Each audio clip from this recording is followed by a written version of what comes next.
ఇప్పుడు మన ముందుకు వస్తోంది ఆంధ్రప్రదేశ్ ప్రజా రవాణా శాఖ ఏపీఎస్ఆర్టీసీ శకటం స్త్రీ శక్తి మహిళలకు ఉచిత బస్సు ప్రయాణం.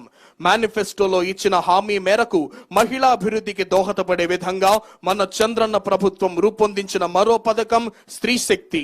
ఈ పథకం ద్వారా రాష్ట్ర వ్యాప్తంగా మహిళలకు ఆర్టీసీ బస్సులో ఉచిత ప్రయాణం కల్పిస్తున్నారు. ఆంధ్రప్రదేశ్ లో నివాసం ఉండే మహిళలందరూ ఈ పథకానికి అర్హులే.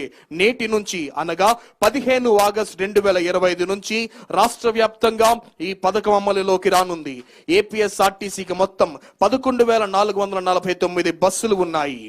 ఇప్పుడు మన ముందుకు వస్తోంది మౌలిక సదుపాయాలు పెట్టుబడుల శాఖ శకటం.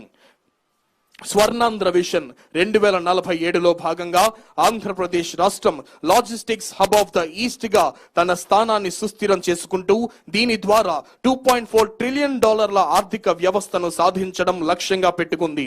రాష్ట్ర మారిటైమ్ పాలసీ రూపకల్పన ద్వారా 1053 కిలోమీటర్ల భారతదేశ సువిశాలమైన తీర ప్రాంతాన్ని ఉపయోగించుకుంటూ 2047 నాటికి ప్రపంచ వ్యాప్తంగా భారతదేశ కార్గో ట్రాఫికింగ్ లో 20% వాటాను అందిపుచ్చుకోవడమే లక్ష్యంగా పెట్టుకుంది.